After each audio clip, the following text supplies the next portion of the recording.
flame to burn. One race that I can say I ran.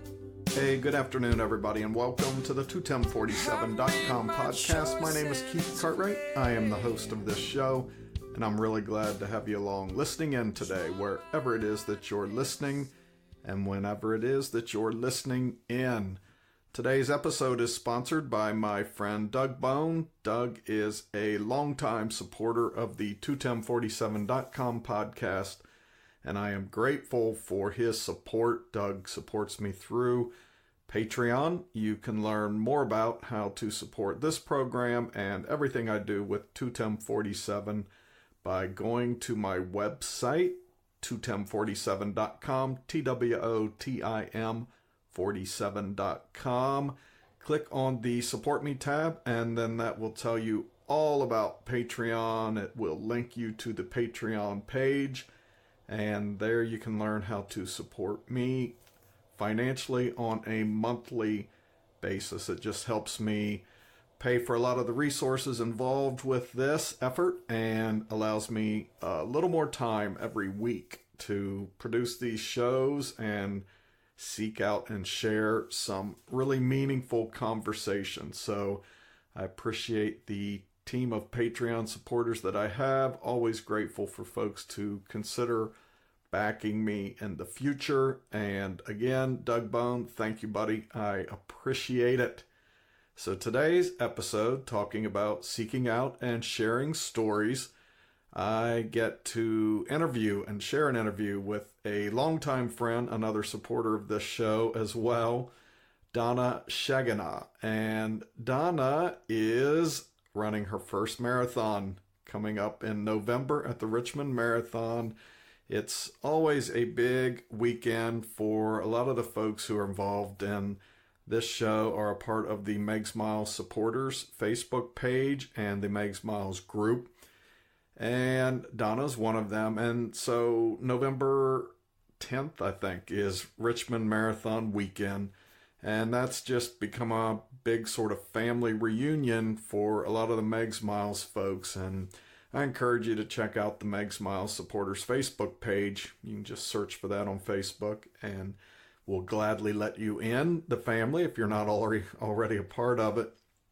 But one of the big sort of traditions that's grown around that weekend is folks tackling their first big running adventures, whether it be the 8K, the half marathon, or the marathon. We love supporting folks tackling something new and big. Donna's new and big this year is the marathon. So I had a chance to sit down and talk with her about what this training process has been like, what this race means to her. Has she pictured the finish line, what that might look like, and just how this whole running adventure has changed her life. And it's a very compelling conversation. I could relate to a lot of it because 2 years ago, I ran my first marathon in Richmond, and it did indeed change my life. This show is part of the aftermath of me running a first marathon in a very direct way. So I look forward to sharing this story with you. I look forward to following my friend Donna for 26.2 miles here in about a month, I guess. And I'm just real proud of her journey and happy to share that with you. So let me share that with you now. Here is Donna Shagena talking about her first marathon. Well, I want to welcome my dear friend, Donna Shagena, right? Did I get it right? Yep. I have worked on that for over a year. Donna has been a longtime supporter of this show and this whole mission, and I'm really grateful to her. And she came to my mind.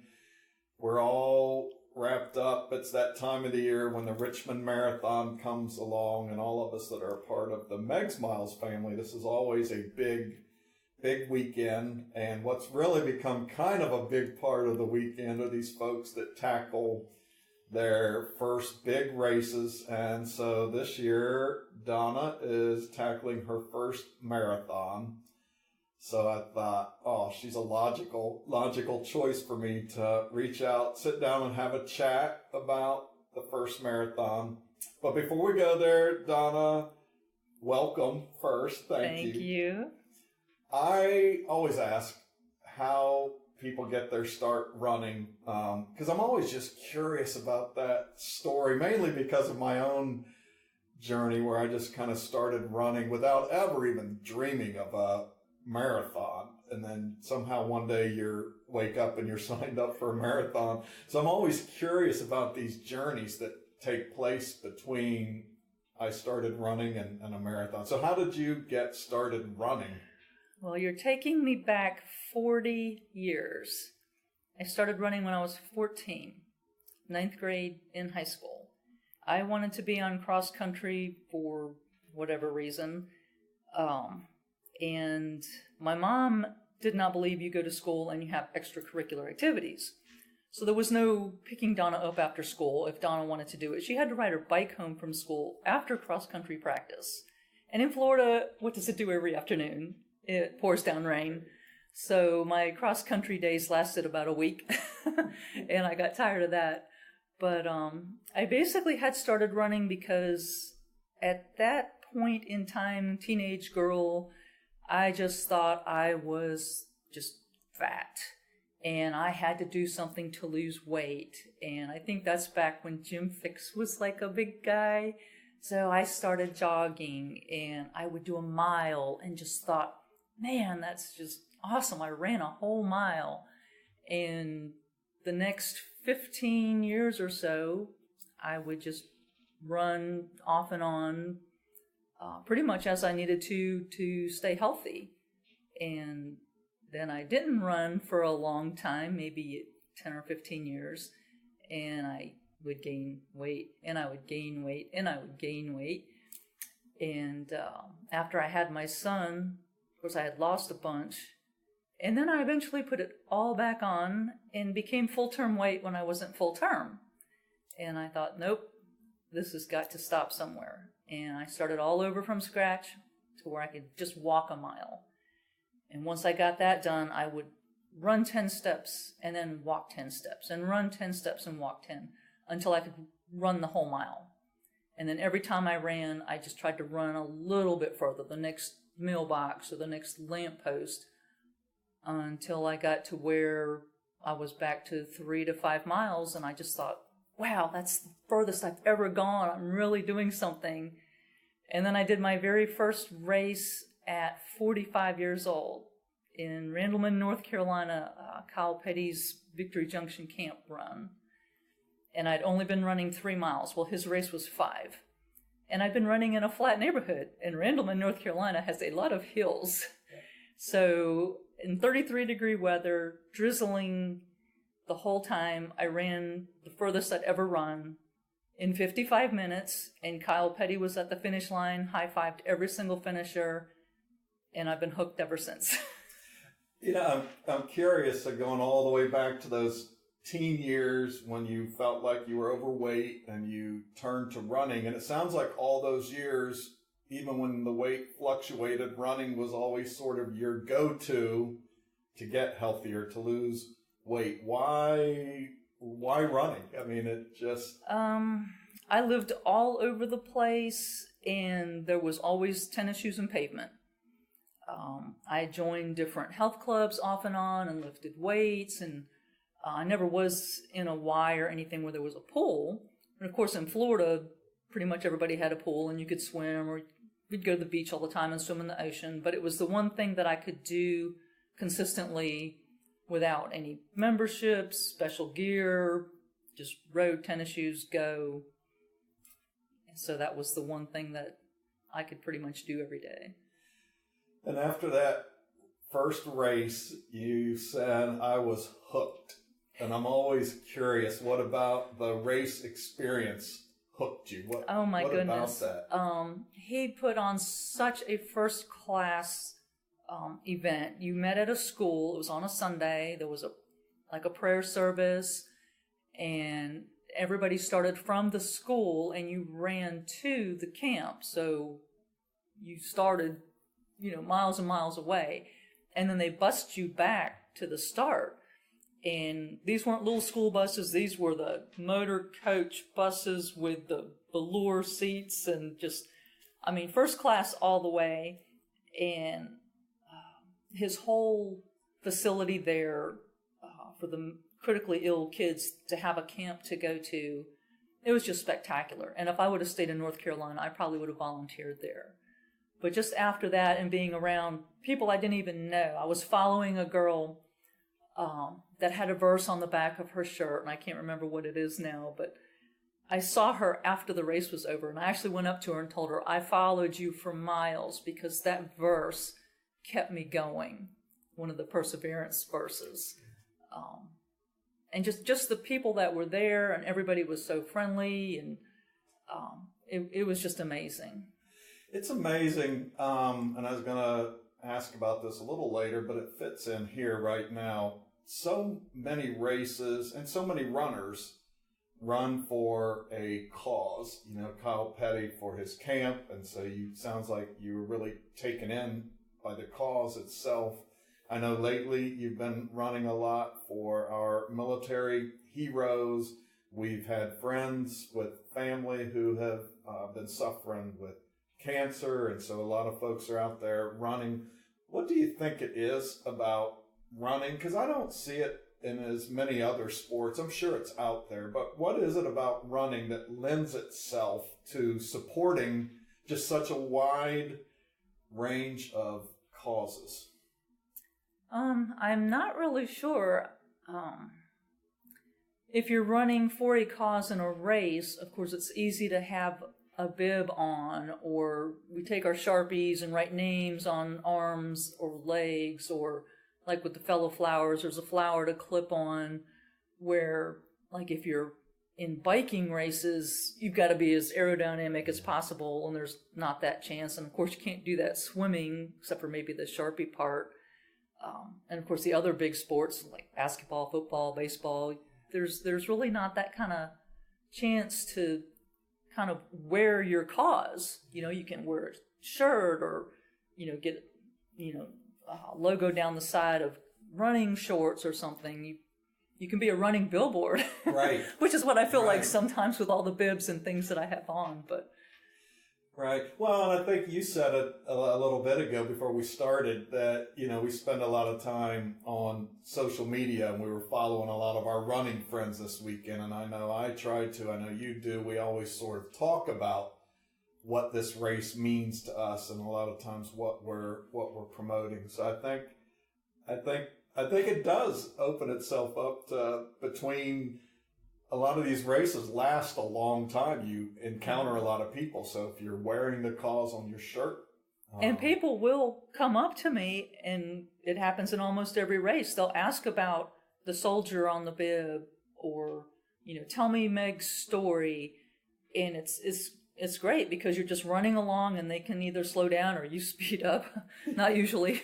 But, you have a 5-minute window basically to tell your story. And at Patrick Henry, I had somebody ask me about my soldier, and then she told me she was an Army vet and her husband was still serving.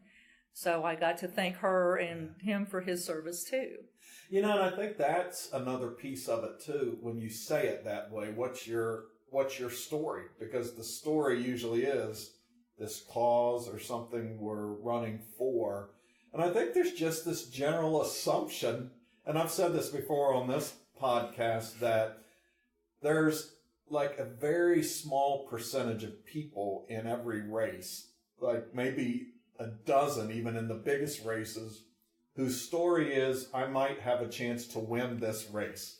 They're out there with this mindset that I may get first, second, or third place. Realistically speaking, it's a very small group of people. And I'll never be a part of that story. But everybody else, so when you rule that out with a race, you would instinctively sort of think the idea is to win when you hear race. But for most people, that has never even crossed my mind in all the races. So all of those other people have some other reason that they're out there. Yeah. And even in the smallest races, usually 100 people or less, where I might get a third or second in the age group. Every time that happens, it still amazes me. How did I do that? And sometimes I've been the only person in the age group. So that was my one win. I was the only woman 50 to 59 that came out to Midlothian to run in the rain. So I thought, well, that's a pretty good win. Yeah. But even in that race, I still had a bib on and was able to talk to other people about the story. So yeah, having a cause and a story, it just gives you extra motivation on top of everything else. You know, because of course since 2014, I've been running for Meg, and I always pray for Pam and her family every single time I run, whether it's just training, a race, whatever. So now it's just a whole another level where I've got Meg with me when I'm doing the races, and now running for Fallen Heroes. It just makes it even more special. You talk about running from it started with sort of this physical transformation. You wanted to lose weight, and that's sort of what triggered you to keep going back to running a lot.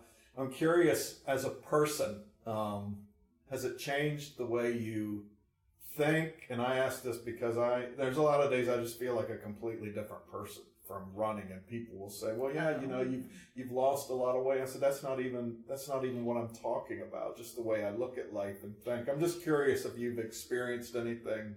Oh, like yeah. That. Since I have been in the Meg Smiles group, that's when that started happening.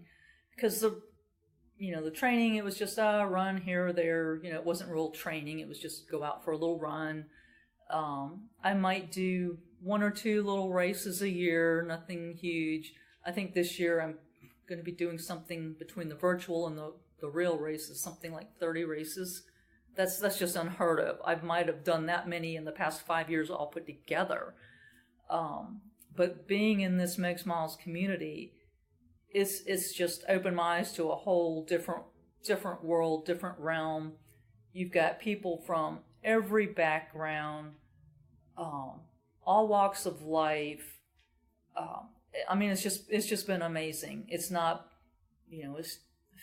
it's hard to describe, because it's just all of a sudden you have, 15,000 new best friends, yeah. And everybody's encouraging, uplifting, never anything negative said, and it just changes your whole mindset. That, wow, there's so many good people out there, and you hear so much negativity in the news. I mean, they don't tell you anything good. It's all bad stories and gloom and doom. So I focus on Meg Smiles because it just gives you that uplifting and encouragement that you need sometimes to get through the day. Yeah. Yeah. I've read Born to Run, the book, recently, and one of the characters in the book, Joe Vigil, I think it's Joe Vigil. He's this real famous running coach, and he was kind of looking for the secret to these ultra endurance runners who just really had this whole thing figured out. And very long story through the book, he came to this conclusion that in order to love running, you had to first love people. And it's a really hard disconnect to make if somebody's just hearing that. If I'm talking about that to somebody out on the street who's not real familiar with running or is not an active part of a running community, that would seem like a really odd thing to say. But being a part of this group like we are with Meg Smiles, and I've been a part of, I experienced this recently when we went to the Georgia Jewel, this trail running community around this Georgia Jewel family. You really start to get that piece, to really love running and to love getting out there. You first have to be able to love the people around you. And I think that makes sense to me because of this Meg Smiles absolutely. family. I would have never thought that prior to being part of this group. I was sort of on the fringes of Run Like a Girl group. I did a couple of their races, and that's how I'd heard about what happened to Meg, was from the Run Like a Girl page. And then, of course, then the Meg Smiles came in right after that. And, it's just made all the difference in the world. from the different posts I read, I learned about training. I never knew there was training. Right. Just went out for a run. And then, of course, Map My Run sort of came along and started working that app. And from all the different posts and people showing split times, it's like, what the heck is a split time? I had to Google that. Right. I was just totally clueless about the whole running thing other than throw some shoes on and go.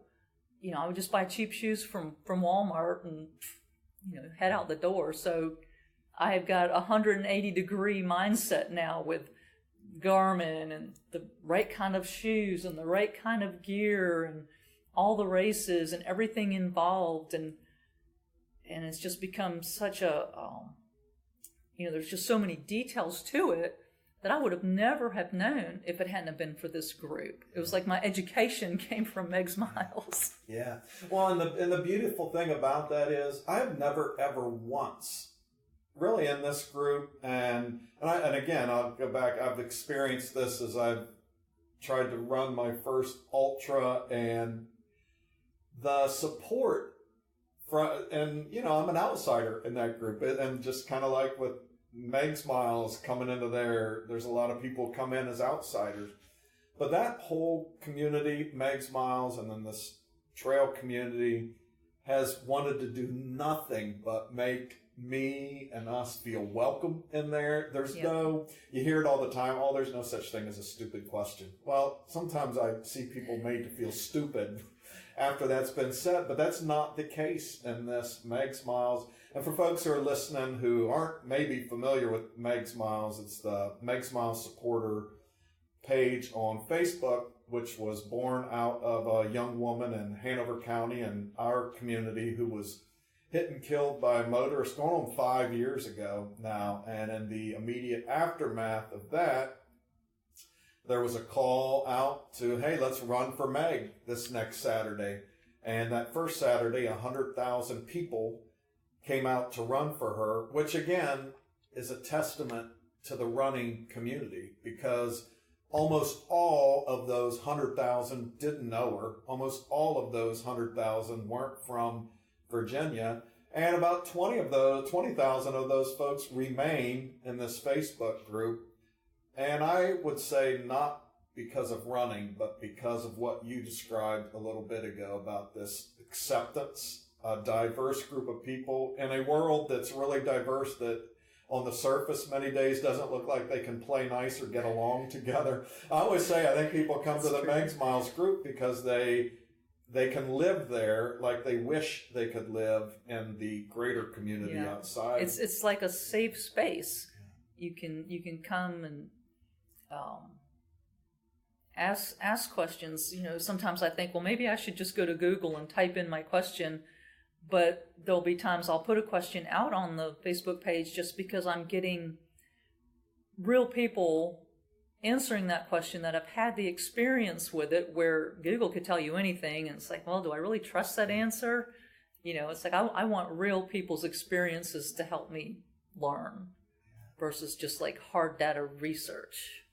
And it's amazing you and I are sitting here because of that group, because of the tragedy. And you and I share a deep faith that promises that a lot of beauty can come from ashes within our faith. And I think this is an example of it. I'd have a hard time believing that, but here we are. I think of that quite often, that I wish Pam could have her Meg back and that this would never have happened.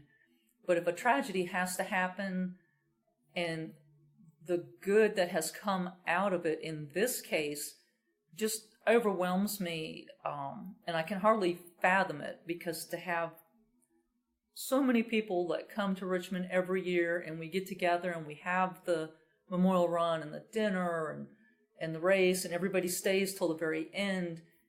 It's just a beautiful thing to at least honor, what a great person Meg was here, and this just sort of continues her legacy. Right. And I hope it brings Pam some comfort to her heart. I think it probably does, and I know it does, as much as it can. We've got kids, so you can imagine yeah. that loss, and you can imagine just the impossibility that ever gets healed. But as a parent, I think of that and the pride I would have, and I tell Pam this all the time, that none of this is for any other reason but because of the kind of person she was. Mm-hmm. This would not still be gone if she wasn't the kind of person that she that she was, and the way she was raised. What a lot of pride a mom and a dad and her brothers must take in that. So part of that group then and this big Richmond weekend has become a lot of, and our buddy Bill Manning has, kind of started the classes of 2017 and the upcoming class of 2018. And this will be the folks that are out there.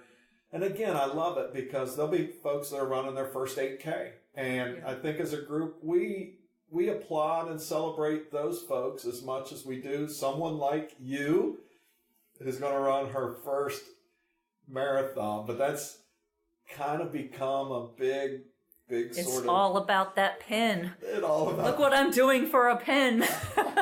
Well, let's talk about that for a minute. When did this idea first pop into your head that... And again, I say this one with experience because I remember getting drawn into this Meg's Miles group, and at the very last minute back in 2000, I guess it was 2014, the year after Meg died, I just out of craziness said, I'm going to run the half marathon. And it was out of craziness. It wasn't out of because I'd been running. After Meg died and I was part of the group, I ran a lot more than I ever did, but I was hardly a consistent, dedicated runner. But anyhow, I ran that first Richmond year. I ran it was really my first race, and it was a half marathon. And that was before we were still kind of people all over the place. Yeah, there wasn't a big sort of celebration at the end. And I remember that I know there wasn't a celebration at the end because I finished that. And I remember looking up that hill and thinking, how in God's name am I getting up that hill? And I had parked way downtown, and I had to be a sight trying to navigate those steps. I would have bet anybody walking on the street I'll never walk again. They say, are you going to run again? I'd say I'm never walking again. But in my mind, that was like, I did this. I'm never doing this thing again. And then, 2 years later, I run a marathon. And of course, there's a huge journey in between there. So I'm just curious, when did this whole idea come in your head that I think I want to run a marathon? Well, I had done RVA half 3 times. And then I did the Highbridge Trail half. And I think the year that Ken had his accidental marathon, I think that's when the idea sort of started. I'm like, look at this guy with the knee braces and signed up for a half, and that's all he's been training for. And look at him gutting it out and going for it. And then you had run the half, and Pam had run it. And the year that Jorge and Mary Chu were here, she just on a whim just changed from the half to the full. Right. I was floored by that.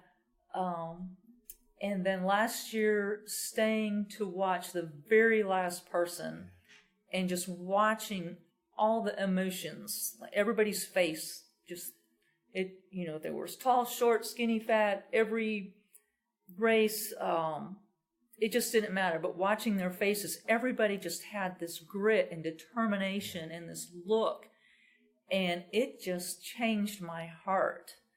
And then when you interviewed Mary McManus, and it's like, this woman got over polio and did a marathon. And I got to thinking, why am I not doing this?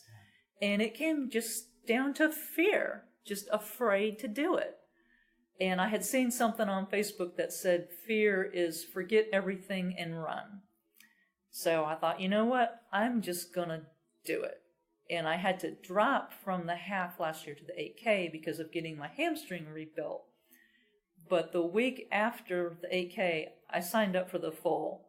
I said it's $10 more than the half, which I knew I could do, and I'm just going for it. And yeah, I started training in January because I knew it was going to take a long time. So I'm curious, which is important to recognize that, and I think that's a lot of people, whether it's a marathon, whether it's a job, whether it's writing a book, singing a song in the choir, a lot of times what's standing between them and doing that is fear. And the first step to conquering that is just saying, I'm just going to do this thing. And so you did that, you signed up, but then you've been training. I'm curious, has fear crept back in along the way at all, or has it been a journey of, okay, I'm just going to forget everything and run? Have you been able to forget everything? Oh no. There's been a few training runs where I finished or I had to cut them short, and I've just thought to myself, what in the world am I doing? Am I going to get out there and get to 20 or 22 and just, collapse on the street curb and someone's going to have to come and carry me away? But I really try not to dwell on that. I keep thinking, even if I have to walk it, I can walk a 13-minute mile. I do this at lunchtime almost every day. I could walk the marathon technically in 6 or 6.5 hours. I think Cliff Dunaway crunched the numbers for me. And I thought, well, that's not so bad. I can manage that. So I've done a 19.3. I've done the 20. And I probably won't do another long one before Richmond because I'm still trying to work through one final little nagging injury that doesn't want to seem to go away. But I've done a 10 and a 10 back to back. So I think I'll be okay. I may not run the whole way. I may do some walking. And I posted today, my best half marathon or second best half marathon time was at Patrick Henry. I stopped and took selfies, I gave hugs, I danced through sprinklers, and then I had, the Highbridge Trail at 2:30, super flat course, out and back, nothing to it. But because of my challenges that morning, I never could get it right, and I ended up 15 minutes slower. So I thought, well, for this one, I definitely need to be singing and dancing and giving high fives and hugs and selfies and just having a good time, because that just is what seems to work. I just seem to float through it a little bit better. So that's the plan. Just have a lot of fun, take it all in. I'm going to stick with the interval training like I've been doing this year. I seem to do way better with that, and hopefully get that cartwheel right before the finish line, and I'll be done. Now, that was a huge breakthrough for me in this running journey was when, and again, it came through this group, when somebody gave me permission to walk. And it wasn't like I wasn't walking, but that always came with a lot of shame, or I'm just not a runner because runners run and runners don't ever walk. I never did walk before I had my hamstring injury. And when the chiropractor started me back running, he started me with the intervals. Walk a minute, run 30 seconds. And you can do that for 10 minutes and just evolve from there. And I just could not believe the difference it made. And so I'm finally have found my little happy place at, running 5 minutes, walking a minute. And I can go just as fast as when I run the whole time. And I don't feel like I'm dying. Yeah. Well, and it is. I think that's when I started. And I think that's another myth, is that I think there's this myth out there that in running you have to be miserable the whole time. And I believed that for a long time, and I hated running for a long time. But it really was when I started walking enough to keep a pace that allowed me to not feel like I was dying, and that I could do that in a group that didn't make me feel like I was not a runner. And then, oh, by the way, when I started doing that, I was running faster than I ever had. That was a huge, huge breakthrough. Yeah. And again, I think it's tied to the reality that I don't ever have a goal of a big race out there that I want to win. I heard something today, and this was powerful to me. And this was actually somebody talking about sales. It was completely unrelated to running, but almost everything comes back to running for me anymore. And I can't even remember who the guest was on this show, but she said in terms of outcomes, she has quit striving for particular outcomes. She's striving for a particular experience. And that was powerful to me, because that's like me, even with the recent Georgia Jewel, and, I went down there to run 35 miles. That certainly was the goal. But in my mind, too, I had this experience that I was picturing. I absolutely had the experience I wanted. I didn't finish the race. I'll take care of that next year. Earn the beautiful plaque that you got me. But I think about that a lot with a lot of the races, even with Richmond, with all the people coming. I'm picturing this experience I want to have in that race. And I love what you just said. You're picturing cartwheels, high fives, and I just think it's very few people who should reasonably line up for a race and have the outcome really be focused on first, second, third. Runners, naturally, a lot of times get our mindset on a particular time, most of the time just beating our own time. Yeah. But I think when it starts robbing, and that's really what I learned along the way, when those outcomes start robbing the joy of the experience, that's probably when, running. And Richmond is an experience. I mean, there is just nothing like it with this group.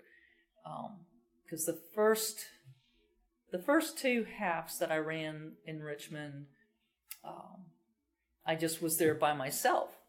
I did ride down with Bill and Ann that used to own Runner Bill's here in Midlothian. And so they were the only two people that I knew down there. And it's so funny because that was the year I met Eric Kuhlman.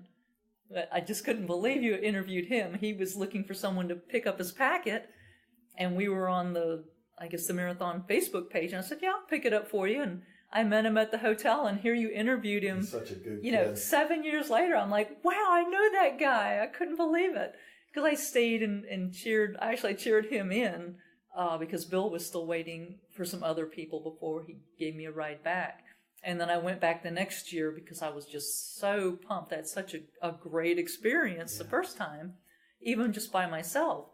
And that was the year I had the worst cold I ever had, and that was an experience, but that's not one you really want to have.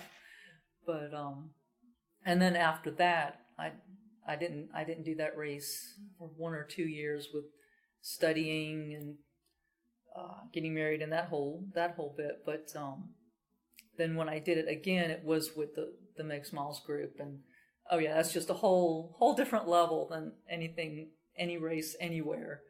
Is Richmond with the whole group together. Have you imagined at all what it's going to feel like crossing that finish line, especially as someone who committed to this almost a year ago? I mean, it's been a year of thinking about it. Yes, it has. I imagine even with the number of races you ran this year, all of them were sort of pointing towards this. Yes. I think about it all the time. I know that's like supposed to be a habit of a good athlete, is to be able to envision. And I think about all kinds of stuff.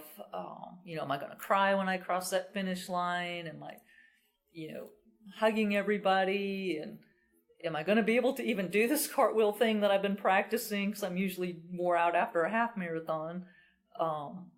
Is my husband going to be there at the end? I've told him he needs to be there with flowers. He's heard that a couple times. I've already been priming my son. You need to be there at the end for me. I want you to be there. But I know I've had so many experiences where how I think things are going to go and how I see myself doing them, it's usually something totally different, unexpected, didn't see that coming, miles away kind of an ending. So I've been really trying not to have too much of an expectation. It's sort of like you have your little secret thoughts about, I'm going to do this and I'm going to do that and jump shot and da-da-da. And I'll probably just end up like crawling over it on my hands and knees or something. It is an emotional experience. I will say that's what probably, and I knew it would be emotional, but I didn't realize it would be as emotional. I think it's hard to understand just how much 26 miles takes out of you, and then always leaves you a little more vulnerable, which I just relived at 15 miles in Georgia. But I think it's, just that, I don't know, just running a marathon has always sort of been, for a lot of people, just sort of this pinnacle physical achievement that seemed unreachable. I know it did for me. I always just say I don't have any interest in that. Well, if I was real honest, I don't have any interest in it because there's nothing on earth that made me think I could possibly do that. And then one day you commit to it. You talk about your husband and your son being there at the end. Why is that an important piece to share that with family? Oh my goodness. Because more my husband than my son, because he lives with his father, but he's seen me through these races. Of course, my husband is my cheerleader, my photographer, my gear holder. He makes sure I have the right dinner the night before. He puts up with me being gone hours and hours and hours. He tracks me down and texting me, "Are you still alive? Are you still out there? What's happening?" And so he's probably been through the whole journey minus the running. Just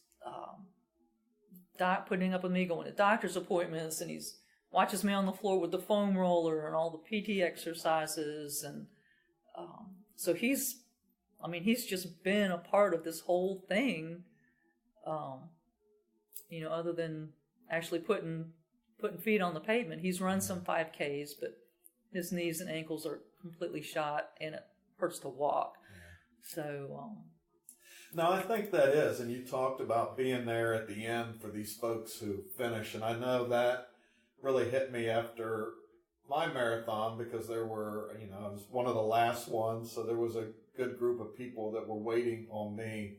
But that hit me soon after that I knew that the whole way. I didn't know how many people would be there, but I knew there were going to be people there at the end to share that with.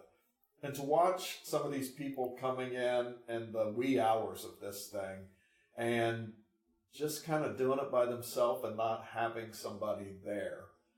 I don't know if it takes away in their mind. I just know how much it added to my experience, knowing it was a shared experience. Yeah, because I did not have anyone at the end in 2011 and 2012, and it was still a great experience to finish that half.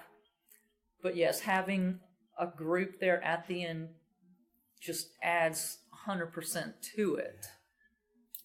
And it's a group that knows, right? That's the power of it. It's a group that knows what you've been going through, whether they've ever run a marathon or not. They know what it takes to get there. They know all the hours on the floor and the foam rolling and the PT visits and the number of days you've had to tell your mind to be quiet when it was telling you you signed up for this, you're a fool, you're really not good enough to do that, because I heard all those things and believed it some days. I mean, there were some days I never, even though I signed up and even though I kept saying I'm going to do it, in the back of my mind I kept thinking I'll never do this, because you start listening to those voices. But ultimately, it was that support and that just knowing there was this shared community down there waiting at the finish line. And it was so neat last year too, being able to go back out on the course, because I know after I watched how Jorge and I can't remember who else it was that came out when you were still running, and Bruce and Mo. Mo, yeah, they came out to help run you in, and different people I'd heard, okay, I'm going back to find so-and-so. Yeah. And so I just thought, that's something I'm going to do. Since I shortened it to the 8K, I'm going to help people that need help. So, ran back out and ran different people in. And then at the very end, ran in Melissa Diamond. Yes. Oh, my goodness. And that was another seal the deal. Look at her and look what she's done. And it's just like, and everybody just gathered around her, and all the pictures. There's like 20 of us hugging on her. And so that does make a huge difference. Have you thought about after the marathon at all? Oh, yes. I mean, do you have bucket list? Do you have a lot of people say, no, I haven't really thought about that, but I think some people. Oh, I have. Well, I have enough other crazy friends, I say that with quotes, who like to do ultras. And I've already had one try to get me to sign up for an ultra in December because you'll already be trained, right? Yeah. Thank goodness it's sold out, so I don't have to worry about that. But next year, I love Highbridge just because it's so flat, and I love that bridge and looking down over the river. There is a night train ultra, and I actually went out there this year to send off. Andy ran it. Sid, I think Sid. No, can't remember if Sid came to that one, but then he couldn't make it. That the one at Farmville? Yeah. Yeah.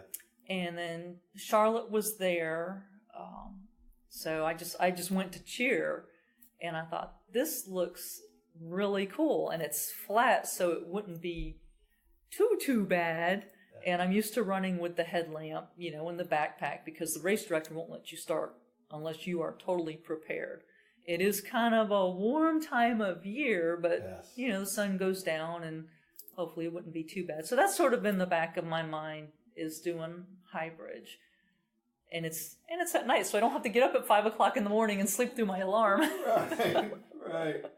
So you're thinking farther. A lot of people start thinking faster. I'm one of those guys, and I'm curious how far. Yeah, I don't mind doing fast for short races. 5Ks, a couple of 10Ks. I think when I did the 9.11 miles for the 9/11 race down at Dismal Swamp with the Charleses, that was probably the longest I've run as fast as I probably could, and I thought I was going to die. So I was like, okay, 9 miles that's really kind of past my comfort level, but I stuck with it and did it, and so that was great. But other than a couple of 5Ks, it's like, no, I like to just take my time, enjoy it, and just go and see how far I can go. And I'm thinking of, maybe one ultra, we'll see.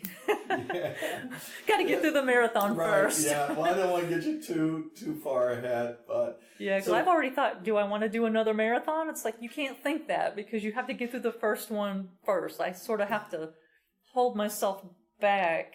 I've always been like this overachiever person. It's like, no, one step at a time, right? One thing at a time, and then we'll go from there. No, yeah, and you never know. Like when I ran Houston earlier this year, I pretty much thought I just want to do this one. I'm not sure I want to do marathons anymore. Well, then I didn't finish Houston. Well, then Little Rock, Arkansas, that marathon came up shortly after. I was like, okay, well, I need to go do that just to prove I could do a marathon. And then I did. And then, of course, our buddy Sid Bush reached out about Marine Corps Marathon. And so it's all a journey. We get into this path with all these people. And absolutely. You just don't know. But, well, before I wrap up with you, because I know you got church tonight, what would you say, how has running most impacted your life, and then what would you say to folks who are thinking about running, and not even thinking about running a marathon, but anybody might think about this and thinking about getting a little more serious about running or running more? How has it impacted your life, and how do you think it would be, how do you think it best serves other people? Oh, it's just become a lifestyle now. I don't think I could go a week without some kind of running, walking at the very minimal. When I couldn't run for those 2 months last year, it was just like, oh my gosh, what am I going to do? This is who I am. This is what I do.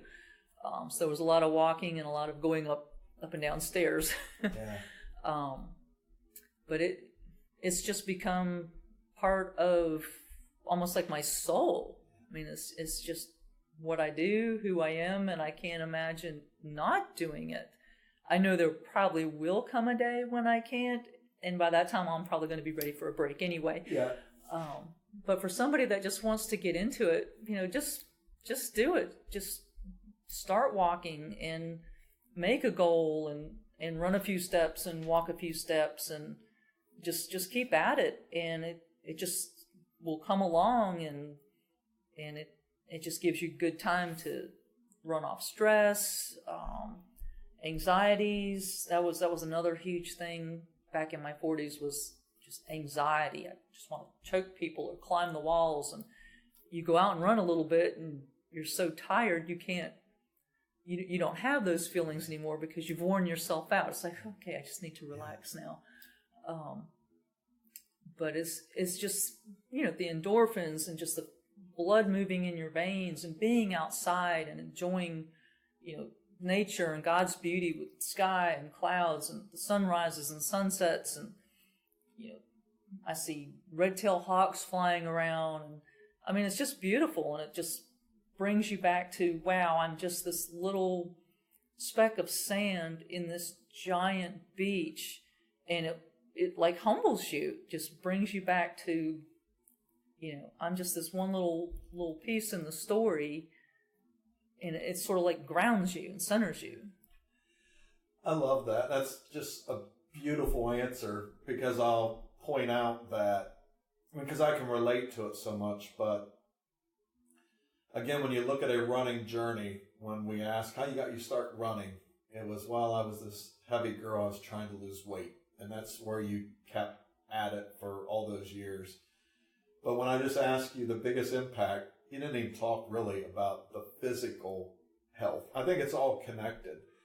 But, you said it just changes who you are. It's part of my soul. And again, I think that's hard for people to understand unless you do it. But I feel that way most days, that I am a different person. My biology is completely different. The way I think, stress, I think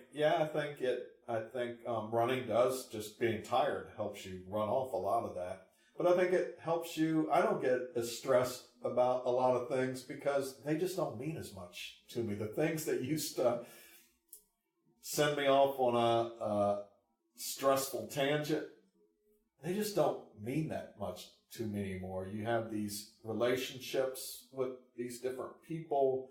I think running actually just changes the way you look at the world. I think that's a huge piece too, that what you beautifully said, it just humbles you. You realize some days we get to think we're a lot bigger than we are. You get out there running in this big world, you realize that, no. So I love that answer.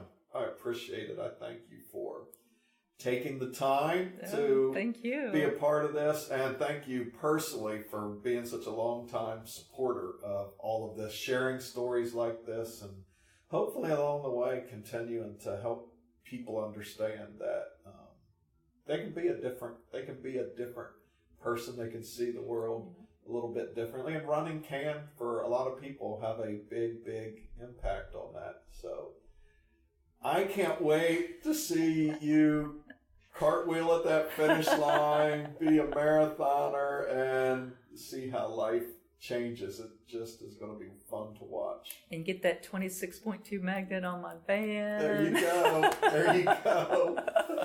Put that thing proud. I always said I was. I know. It's like, you are not taking this sticker, are you? I would never. You're not running me off the road. Never have one of those stickers on my car. And then you cross that finish line, and mine was special. I had Danielle and Kimberly who were kind of handed it, so it was it was a personal connection. But no, that was a sticker. That bad boy's going right on there. So and I've had that honor too. There was a lady actually here at the office that ran her first half marathon down in Florida with her sister.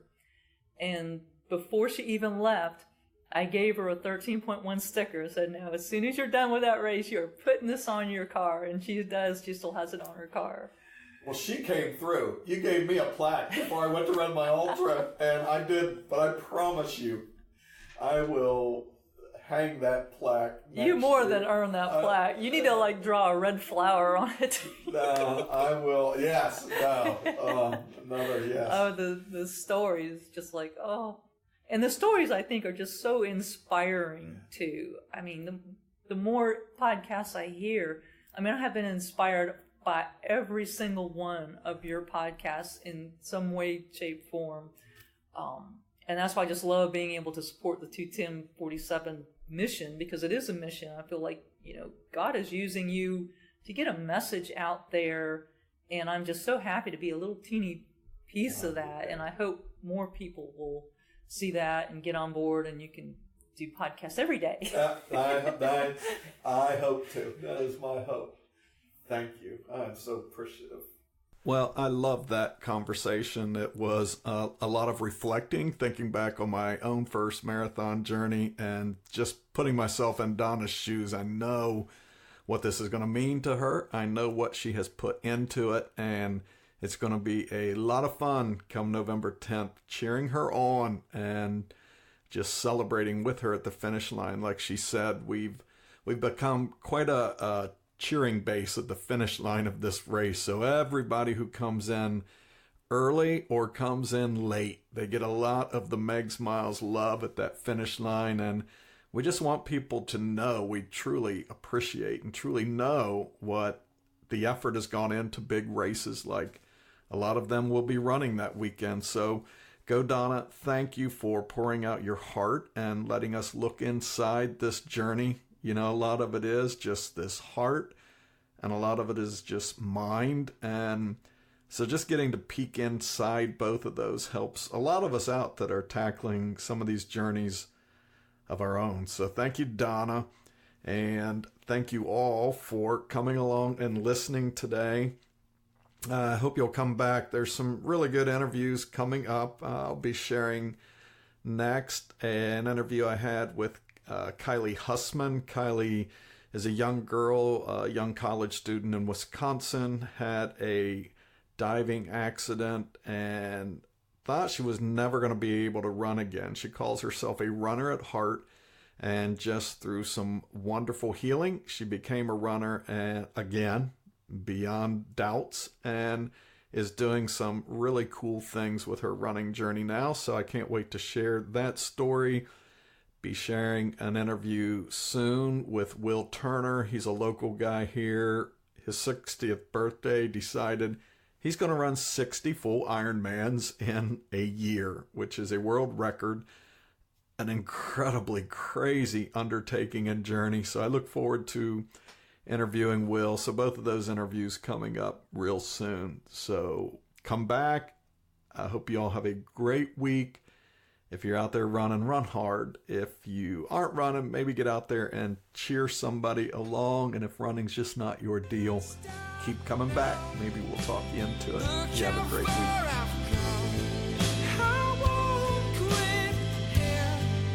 Despite the